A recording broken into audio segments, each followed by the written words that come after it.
The part of you that sabotages every good thing. Franz Kafka. What if the door you keep pushing has been unlocked the whole time? You've been standing there for years, throwing your shoulder against it, convinced it's sealed shut, convinced you're trapped, convinced you can't have what you want. But Franz Kafka understood something about human nature that will make your blood run cold. A cage went in search of a bird. You're not trapped by circumstances. You're not held back by other people. You're not limited by your past. You're imprisoned by a part of yourself that's terrified of freedom. A part that sabotages every good thing before it can fully bloom. A part that would rather stay in familiar misery than risk unknown joy. And until you see this saboteur for what it is, you'll keep pushing on doors that were never locked in the first place. You're about to succeed, and then you don't. You're about to be happy, and then you're not. You're about to break through, and then you break down instead. It happens every time. Just when things start going well, something inside you hits the self-destruct button. Maybe you're about to get the promotion, and suddenly you start showing up late. Maybe you're falling in love, and suddenly you start picking fights. Maybe you're finally losing weight, and suddenly you binge for a week straight. You tell yourself it's bad luck, bad timing, external circumstances beyond your control. But deep down, you know the truth. You're the one sabotaging yourself, and you can't figure out why. You want success, but when it comes, you push it away. You want love, but when someone offers it, you find reasons why they're wrong for you. You want happiness, but when you feel it, you immediately start waiting for the other shoe to drop. It's like there's a part of you that's allergic to good things, that breaks out in anxiety whenever life gets too comfortable, that creates chaos whenever peace threatens to settle in. You've tried willpower, you've tried positive thinking, you've tried therapy, self-help books, meditation retreats, but nothing works because you're fighting the wrong enemy. You think the problem is outside you, but the real enemy is inside. It's the part of you that Kafka saw so clearly, the part that builds its own cage and then complains about being trapped. You feel like you're living in a prison, but you're both the prisoner and the guard. You're both the victim and the perpetrator. You're both the one crying for freedom and the one holding the keys. And the most maddening part, you don't even know you're doing it. Here's why you sabotage every good thing. And it's not because you don't deserve happiness. Your nervous system was designed to keep you alive, not to keep you happy. And for most of human history, those two things were the same. Staying safe meant staying alive. But your brain hasn't updated its software. It's still running on ancient programming that says, familiar equals safe, unfamiliar equals dangerous. So when good things happen, when you start succeeding, when someone loves you, when life gets better, your nervous system panics because better is unfamiliar, and unfamiliar feels dangerous. Your unconscious mind would rather keep you in familiar misery than risk unfamiliar joy, because at least misery is predictable. At least suffering is something you know how to handle. Kafka understood this when he wrote about the man who spent his whole life waiting for permission to enter a door that was never locked. The man wasn't kept out by external forces. He was kept out by his own fear of what lay beyond. But there's something even deeper happening. Psychologists call it upper limit problems. The unconscious belief that you can only handle so much good before something bad has to happen to balance it out. You learned this early. Maybe your family couldn't handle your success because it made them feel bad about themselves. Maybe you were taught that wanting too much was selfish. Maybe you learned that good things always come with a price. So your unconscious mind installed a safety mechanism. Sabotage yourself before life does it for you. Hurt yourself before others can hurt you. Fail on your own terms rather than risk failing on someone else's. It's a twisted form of control. You'd rather be the author of your own destruction than the victim of someone else's. But here's what's really happening. You're not protecting yourself from pain. You're guaranteeing it. And here's the part no self-help guru will ever tell you. Here's what no therapist, no life coach, no motivational speaker will admit. Your self-sabotage isn't a bug in your system, it's a feature. It was designed to protect you. And for a long time, it probably did. Maybe as a child, being too much got you punished. So you learned to dim your light before others could blow it out. Maybe success in your family meant becoming a target. So you learned to stay small, to stay safe. Maybe love in your house came with conditions. So you learned to reject it before it could reject you. Your saboteur isn't evil. It's a scared child inside you, still trying to keep you safe using strategies that worked when you were 5, but are destroying your life now that you're an adult. But here's the truth that will set you free. You don't need that protection anymore. The people who couldn't handle your light are no longer in control of your life.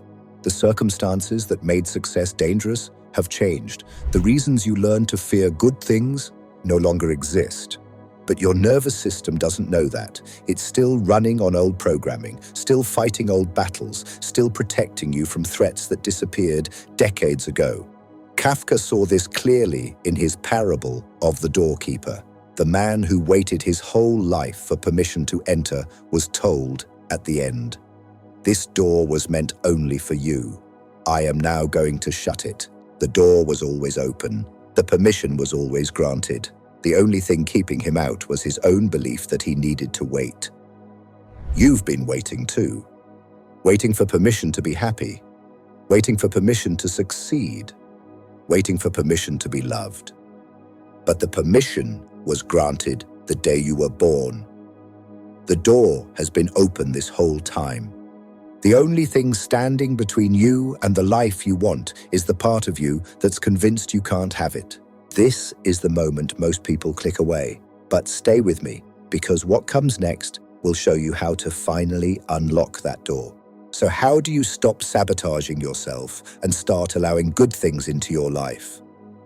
It begins with recognizing that your saboteur isn't your enemy. It's a misguided protector that needs to be retrained, not destroyed.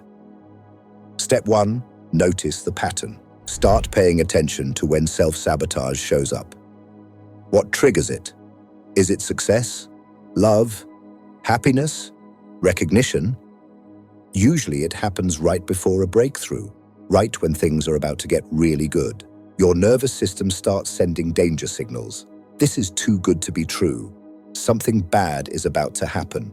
I don't deserve this. That's your cue. That's when you know the saboteur is about to strike. Step 2, understand the fear. Ask yourself, what am I afraid will happen if I let this good thing continue? Usually, the fear is one of these. People will expect too much from me. I'll disappoint someone. It won't last anyway. I don't deserve this. Something bad will happen to balance it out.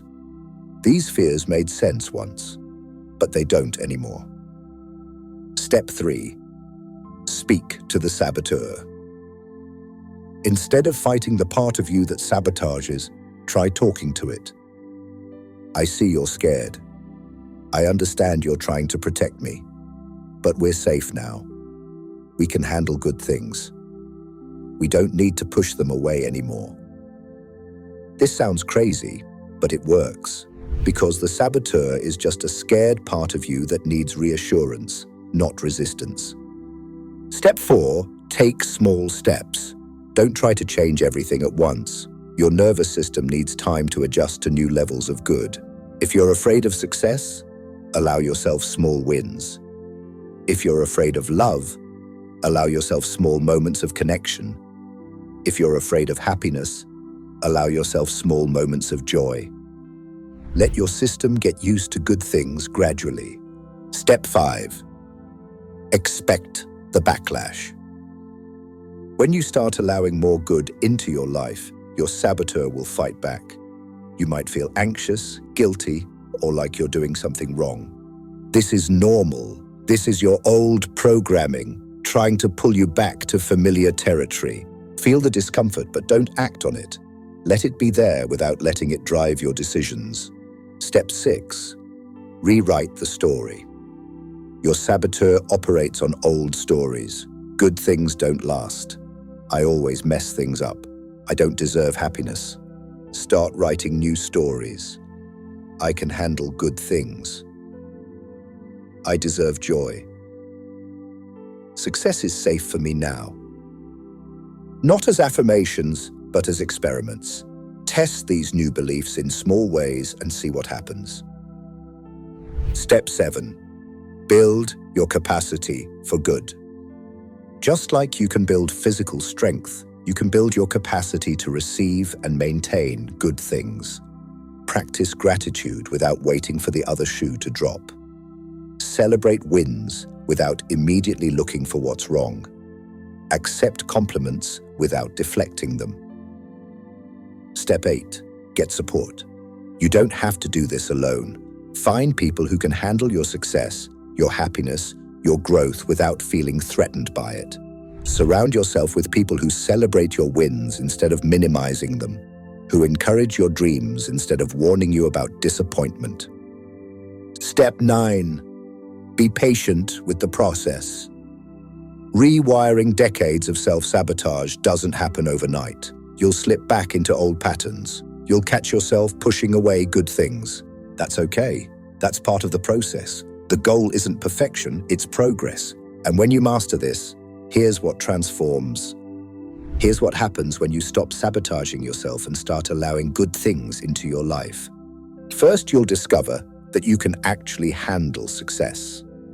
That happiness doesn't make you weak. That love doesn't make you vulnerable.